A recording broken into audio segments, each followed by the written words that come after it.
Javelina men's basketball fans, welcome to episode 5 of season 2 of the Javelina men's basketball show. My name is Landin. I'm alongside Coach Johnny Estelle. The Javelinas picked up 2 quality wins against a very good Cameron opponent to improve their record to 11-1 in conference. So Coach Estelle, thank you so much for joining me. Thank you.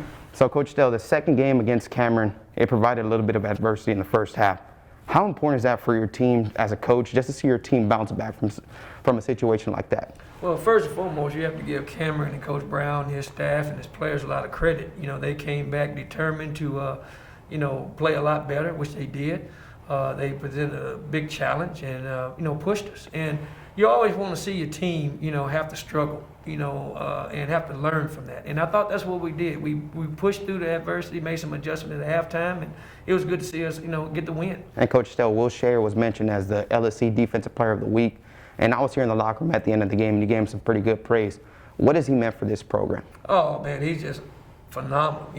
Those who are familiar with the Corpus Christi area, he's the Lexington, and that's what I call him. He's the Lexington, man. He's just a consistent staple of what this program is about, meaning that he just brings it every day. He's a high character individual. He's a hardworking guy. Man, he's just full of Javelina pride, man. So, when I look at him, I think about the Lexington and what it represents to Corpus, and that's what he represents to Texas A&M Kingsville. And this team as a whole, they've been mentioned in some very elite company, like the 1995-1996 team. I know history, you always want to win a championship. That's how you're remembered. But being mentioned in that type of categories, what does that mean for you as a coach? Well, I think it always, when you think about a program, and that's why I always thought about it, there's no future without the past.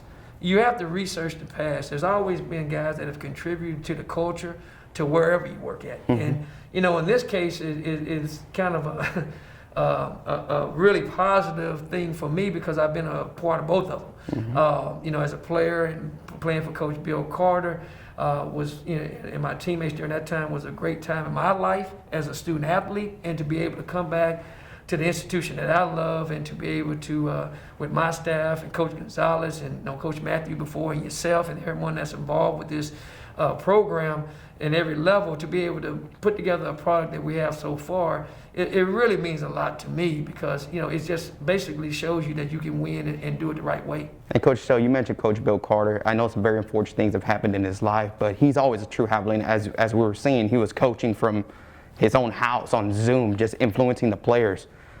What does that guy mean to your life? Well, it just exemplified who he was for me when I was 20 years old when I showed up here, and reason why I came here. His level of commitment to excellence was always at a high level. He was a demanding coach. He was a guy that cared about you beyond your jump shot, as you've heard me say to these guys. He was a leader of men, and he still is a leader of men. In this present health condition, if he wanted to, he could probably easily retire. He's of age. But man, I tell you, that guy, he still has so much in the tank and a lot to give. And those people in Medina are very, very, how can I say this, very honored to have a man like him mentoring young men. Yes, sir. And as for Velasquez, he was on my show, and he's the trainer for our team this year. Just what's your appreciation for the trainers during these unfortunate times? Oh man, he's the MVP, man. Old Chase, I used to call him the MVP. Yes, but sir. I tell you what, Orlando in his first year has done a phenomenal job, man. A lot of the public does not understand a lot of the rigorous things that we have to go through as a staff, but our kids have to go through. They have to go to class. They still go on to class, whether it's online or in person or a combination. And they have to go to temp checks every morning, and we have to have people do those temp checks and tests. And that's been Orlando and Ruben Cantu and their staff. So, that guy, beyond, keeping our guys together, taping ankles and treatment, he has taken on a whole nother job that has been this year the most profound reason why we're here. And as for this week, this Thursday and Saturday, it's a very tall task. The 17th ranked Hilltoppers from St. Edwards. Every time we always match up with them, it's a very high intensity matchup. What does this game mean to you as a coach, this top 25 showdown? Where's it going to tell you where your team's at this season? Well, every game is a challenge for me, as you know. I think, the number in front of a team, is reflective of how they're doing that year, but the respect for every opponent it don't matter what their record is, just because that coach does a good job. We play in a good league, and Coach Cook is a phenomenal coach. I mean, he's one of the best at any level. I'm very very surprised he's still there, because he's built a great program there, and there's a lot of Division I schools that could use him, because he knows how to do it the right way. But St. Anne's is turned into a pretty good rival. I mean, they beat us last year, unfortunately, 3 times in 3 really close games, and I mean, he's always going to have those guys ready. He's always got good talent. His staff does a great job coaching. So, but I think our guys, they're ready this year. Coach Gonzalez, has done a phenomenal job as always with our guys. And, so it should be a really good game Thursday and Saturday. Yes, sir. So, Coach Estelle, thank you so much for joining me on episode 5 of season 2 of the Javelina Men's Basketball Show. And good luck to you this weekend against St. Edwards. Hey, thank you. Yes, sir. Go Havs. Thank you. Javelina men's basketball fans, thank you so much for tuning in to episode 5 of season 2 of the Javelina Men's Basketball Show. I'm privileged to be alongside Jordan Wilson. Jordan Wilson wears number 3 for your Javelinas, and he's from Blytheville, Arkansas. So Jordan, the Javelinas are 11-1 overall, and they're 11-1 in conference. Just give us, Javelina Nation, an update on what's the mood like with this team right now. Like, what are y'all feeling? I would say we're happy with where we're at right now. I mean, we're not satisfied, but you're happy on a winning team. You don't want to be on a losing team. So we're happy, but we're not satisfied. Like, we know we're good enough to go further than where we're at right now. So I would say the mood is like it's really motivated. Like, everyone's motivated to keep moving forward. Like, we don't want to take any steps backwards. Like, everyone's on edge. So like, no one's just satisfied and relaxed. We all want to keep going and get to that next level. And as for you've been starting since game 1, and there's been a guy right next to you, Will Sher, who's recently was awarded the LSC Defensive Player of the Week. Just what has he meant to you, and just his mentorship and leadership in this program since this has been your first year?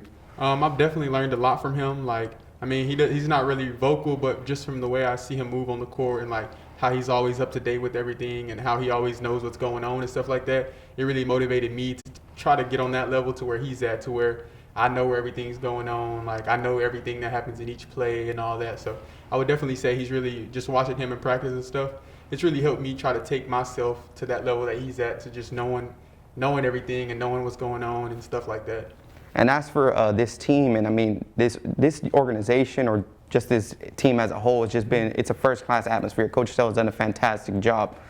What would you say to future recruits moving forward? Would you recommend this place? Oh, I definitely would recommend this place. If you want to take your game, your person, like, you're just you in general, like, if you want to take yourself to that next level as a person, as a player in the classroom, this is definitely the place to be, because they challenge you to be a better person. They challenge you to be better on the court. They don't accept anything but your best in every category. So when you're here, you're not gonna be able to give anything better than your less. So it just takes you to another level as a person, student, and an athlete. And the 3 most important words in this program, the Javelina way, what does that mean to you? It means what he has on the wall in here. No excuses, just commitment. I mean, getting things done no matter the circumstances. Like, everyone goes through things, everyone has problems, but it's making sure you're on top of your stuff even though you have those problems or you're in some type of circumstance. Like, just getting things done. And this Thursday and Saturday is St. Edwards, a top 25 matchup. How excited are you for this matchup? Oh, I'm really excited. I mean, the other top 25 matchup, it got canceled, so this one's really big for us. Like, we're really excited to go up there and play, and then come back here on Saturday and play them again. And I always ask my new guests on these shows a fun fact. Is there anything you think Javelina Nation should know about Jordan Wilson? Fun fact. I'm not really that interesting of a person. I'm on the track team here too. Oh, okay. Well, that's a good idea. Yeah, I'm on the basketball and the track team. So, sounds good. So, Jordan, thank you so much for joining me on episode 5 of season 2 of the Javelina Men's Basketball Show, and good luck to you this Thursday and Saturday against St. Edwards. Thank you. Thanks for having me. Alrighty. Appreciate it. Go Havs. Javelina Men's Basketball fans, welcome back to episode 5 of season 2 of the Javelina Men's Basketball Show. I'm privileged to be alongside Velasquez. He's from Hollister, California. He's your trainer for the Javelina Men's Basketball team for the 2021 season. So Orlando, just give Javelina Nation an update on how you found this opportunity and what's your thoughts so far. Well, honestly, the process was really, really strenuous coming out of undergrad. I applied to many programs. Unfortunately, didn't get any callbacks until, I believe it was either March or April, like midsummer. And at that point, being a senior in college, I'm like, am I going to get a job? Am I going to have to go back home and help out the family and do miscellaneous work, stuff like that? But I found this opportunity, and I interviewed. Luckily, I got the call back from Julie and gave me the job the day after, and ever since then, it's been a roller coaster, and I'm privileged to be here. Well, so we're thankful for you, Orlando. And I mean, this team is off to a hot start, 11-1. They're 9-1 in conference and number 22 in the nation. How excited are you to be around this team? I mean, it seems like you struck gold, right? I mean, I'm really, really excited, but besides the record, a win for me is whenever the guys end the game with no injuries. That's a personal victory for me. Other than the record, I'm really, really excited. Didn't think we'd get to a hot start like we did this season. But other than that, my primary focus is just overall health and the well-being of the athletes, and accompanied with the record we have right now, kind of say I'm pretty stoked. And we know this year has been very trying, I mean, due to the COVID-19 pandemic, and you've been the trainer, you've been here doing everything necessary to make sure these guys are healthy on the court whenever they need it to be. Just what's your appreciation level for these guys just during these times and just being able to play already these many games as we already have? Well, I mean, the struggles have been there. I do believe that it's not only on my part; it's part of the guys that they're really, really good about social distancing. They're really good on wearing their mask all the time, and just it's a combination of what they do on and off the court, which makes my job a lot easier. But I mean, as far as the whole season has gone, I mean, we've hit our ups and downs, but overall, I mean, the guys are really good. I mean, working with them and then just makes the process a lot streamlined for me. And from watching from the sidelines and watching this team play, what do you think has been the key to their successes thus far? I believe the key to their success has been just one, teamwork. They're really, really good at communication and just having each other's backs. That's one thing I noticed since day one. I believe Johnny, Estelle, and the rest of the coaching staff have done a really, really good job about creating a family environment here. And that's just something that personally I feed off of too. Going off of that, it's very family oriented, and that's one of the things I really, really love about being here. And my final question for you, Coach still always mentions the Javelina way. It's his number one thing, the main 3 words of this program. What do you think it means in your eyes, the Javelina way? The Javelina way, I believe, is just taking ownership of every action you do, giving it 100%, and just leaving it all out, whether it's academics or the sport of basketball. And then on my end is just keeping the guys healthy and rolling, and I just think it just means, give it your all, give it your best, and just leave everything out there. So Orlando, thank you so much for joining me on episode 5 of season 2 of the Javelina Men's Basketball Show, and good luck to you in all your successes, man. All right, thank you, sir. Thank you. Javelina Men's Basketball fans, thank you so much for tuning in to episode 5 of season 2 of the Javelina Men's Basketball Show. Once again, my name is Andres Landin. I'm privileged to be your host. The Javelina way will be back on the court Thursday in Austin against St. Edwards, and then they'll return to the Spec on Saturday against St. Edwards once again. So thank you so much for tuning in, and have a great rest of your week. Go Havs.